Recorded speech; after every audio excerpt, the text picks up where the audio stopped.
Hey ISG, it's Aaron. I've got a long drive, and so I figured I would update folks on the BMW and kind of discuss some of the things that went over in the Patreon article and discuss why I selected this vehicle, what it is, and what I hope to get out of it.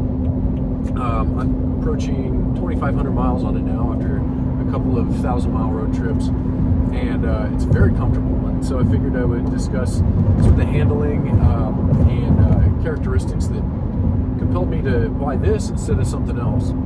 As most of you probably know, I've done a lot of driving, and right now I drive for clients that are usually providing me supercars, and it's definitely changed the context in which I'm behind the wheel and a lot of the expectations that I've come to expect from vehicles. Now, principally my hobby with vehicles has been off-roading, and I really like the wrenching and the mechanical aspects of it. It's something that I find very cathartic, and there's something really satisfying in being able to repair your own vehicles, get them set up exactly the way you want, and then go and get into adventures with them. And so a luxury sports sedan is a radical departure from what I'm used to, at least privately, and professionally I'm getting a little bit more comfortable with it. So this is definitely not a Bentley Speed 12, and I find that would probably be something more like a Terran Tactical custom pistol, for lack of a better analogy. What we have is probably more akin to a good high-quality EDC piece, which is what I was kind of looking for. I wanted sort of like the Wilson EDC X9S of the car world, something fairly nimble, simple, precise enough to be, to deal with demanding environments, or to meet me wherever my skills may land as I advance. And that was kind of the idea behind this car, is something that I could grow into as far as more rally or professional track type driving. Now, a little bit about the vehicle. It's a 2014 335i X-Drive, which means all-wheel drive. And it's an M Sports package, and so it's got a couple of performance enhancements. It's on an F30 chassis, and with the F30, it's hosted and mated to an N55 engine, which replaced the N54, which is a little bit of a problematic engine, but is really highly regarded for its tunability. So instead of having two single-scroll turbos, this one has one dual-scroll, so it's a little bit less upgradable, but it also gives you a little bit better performance right out of the gate. In the 2014 year model, they updated a couple things like the fuel injection pump, and which was a known weak point, but it still has a couple little things that I'll be replacing along the way. Talk about those in another video. But this is also paired and mated with a 6-speed manual transmission, which is one of the reasons that I bought it. I really wanted to get some reps in on a manual, mainly because I find them more fun and engaging to drive, and if you can drive a manual well under pressure, an automatic is a breeze. And so it's sort of like stepping back the technology to where you have to have a little bit more control over it to get the same amount of performance.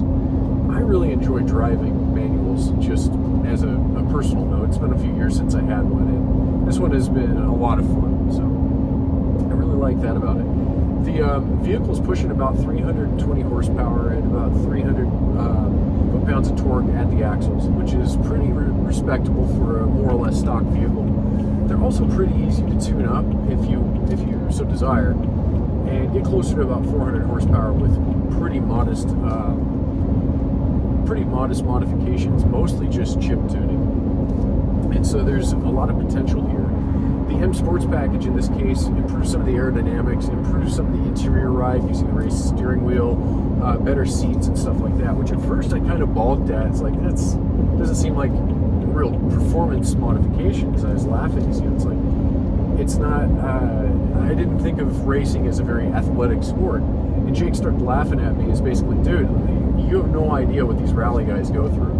Seat enhancements, controls, the ergonomics of the cockpit are one of the first things that they address in race cars, because not only do they decrease the fatigue and thereby enhance your endurance, especially for long courses like the Le Mans or something like that, but they set you up for economy of motion. Now, with all of our skill development that we do, economy of motion is a really common theme. And so it's like, okay, now this starts making a little bit of sense. And it does come with some hardware upgrades, better rotors, calipers, brakes, and some suspension enhancements, which are really nice. And the car drives very true, and so I like that. Now, the why.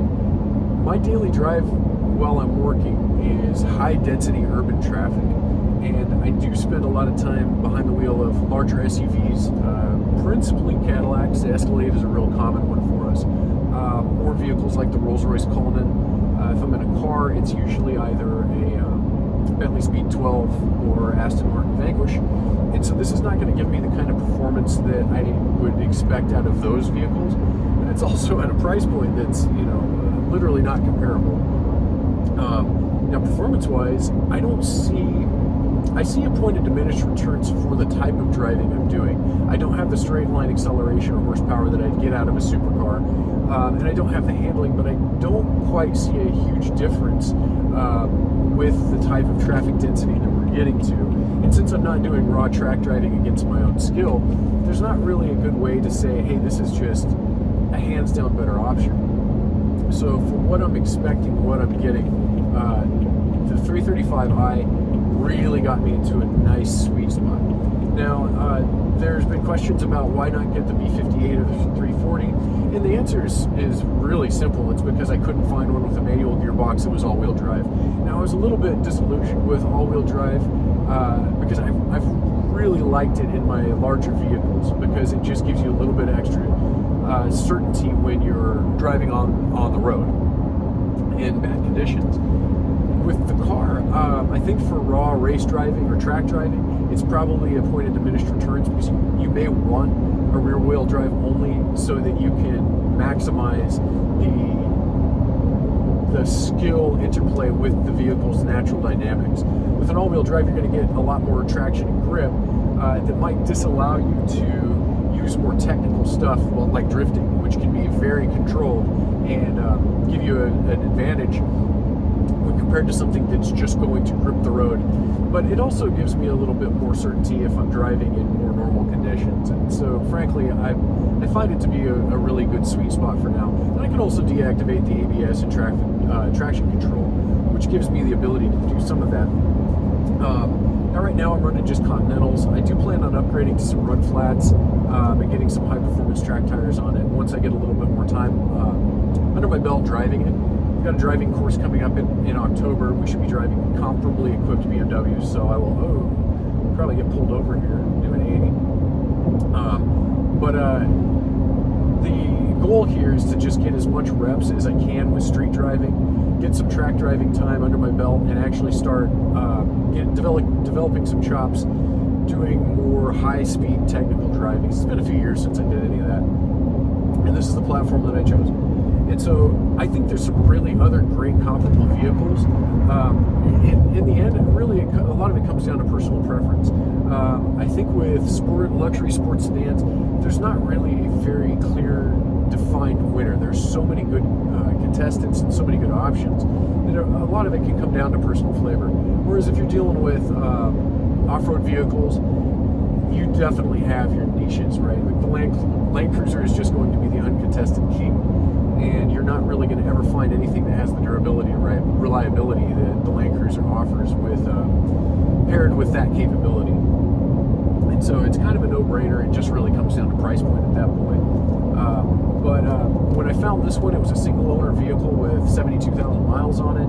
It checked the inline 6 box. It's a turbocharged N55, which I like. It offers me a decent amount of horsepower to learn on, but not so much that I'm going to send myself into oversteer or understeer on a whim just by goosing the accelerator. And so I can kind of grow into it. In any case, that's the long and the short of why I selected the vehicle and my initial thoughts on it right now. It's definitely given me a lot of good performance. I've had a few backcountry drives where I've been able to test it, stretch the legs a little bit, and get into the triple digits. And it's handled very gracefully, as I think you'd expect from the category of vehicle.